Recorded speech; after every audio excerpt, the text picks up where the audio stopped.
சிறந்த தமிழ் படத்திற்கான தேசிய விருதை வென்ற ஜோக்கர் படத்தின் இயக்குனர் ராஜமுருகன் செய்தியாளர்களை சந்திக்கிறார். பார்க்கலாம். அதற்கான அங்கீகாரங்களையும் வாங்க முடியும் அப்படிங்கிற ஒரு சின்ன ஒரு ஐ ஓப்பனரா இந்த படங்கள் எனக்கு பின்னாடி வரக்கூடிய இளைஞர்களுக்கு இருக்கும்னு நான் நம்புறேன். ஒரு சின்ன ஸ்பேஸ் ஏற்கனவே இந்தியா முழுவதும் பொலிட்டிக்கலான இந்த மாதிரியான படங்கள் நிறைய வந்துட்டு இருக்கு. தமிழ்லையும் நிறைய என்னுடைய முன்னோடிகள் முயற்சிகள் எடுக்கிறாங்க. இந்த படத்துல கொஞ்சம் கூடுதலா தணிக்கை குழுவில் ஆரம்பித்து கருத்து சுதந்திரத்திற்கான ஒரு அடுத்த கட்டத்தை இந்த படம் கொஞ்சம் திறந்து விட்டுருக்குன்னு நான் நினைக்கிறேன். அந்த வகையில இந்த படத்துக்கு கிடைக்கக்கூடிய அங்கீகாரங்கள் இன்னும் இந்த மாதிரியான படங்கள் வர்றதுக்கு ஹெல்ப்பா இருக்கும்னு நினைக்கிறேன்.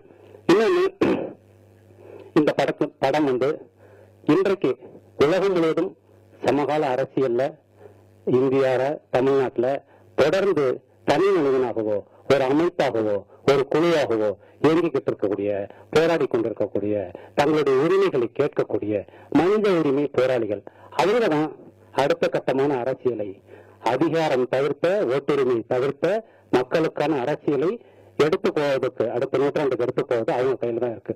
அப்படியான மனித உரிமை போராளிகளை பற்றிய ஒரு படம் தான் நான் ஜோக்கர் நினைக்கிறேன். சோ இந்த விருது அவர்களுக்கான ஒரு மரியாதையை கொடுக்கும் நம்புறேன். தேங்க்யூ. அப்புறம் இந்த விருதுக்கு பின்னாடி இருக்கக்கூடிய இந்த படத்துல உழைத்த என்னுடைய தொழில்நுட்ப கலைஞர்கள், நடிகர்கள், குறிப்பா குரு சோமசுந்தரம்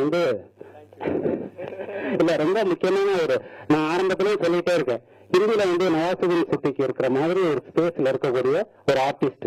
அவருக்கான ஒரு படங்கள், அவருக்கான கதைகளை உருவாக்கணும் அப்படின்னு நான் நினைக்கிறேன். அப்படியான ஒரு தகுதியான ஒரு நபர் அவர் ஆரம்பிச்சு இந்த படத்தில் என்னோட இணைந்து பணியாற்றிய அத்தனை தொழில்நுட்ப கலைஞர். செல்லியன் சார் வரல, அவரு ஷான் கோல்டனுடைய ஒரு மியூசிக் இப்ப இந்த ஜோக்கர்ல கிடைச்ச விருதுல சுந்தரவருக்கு கிடைச்ச விருதுதான் ரொம்ப சந்தோஷமா இருக்கு. ஏன்னா எங்கேயோ ரொம்ப கிராமத்துல இருக்கக்கூடிய ஒரு நபர். அவர் முதல்ல ஸ்டுடியோவுக்கு வந்தப்பவே ரொம்ப ஆச்சரியமா ஸ்டுடியோவை பார்த்தவர். அவருக்கு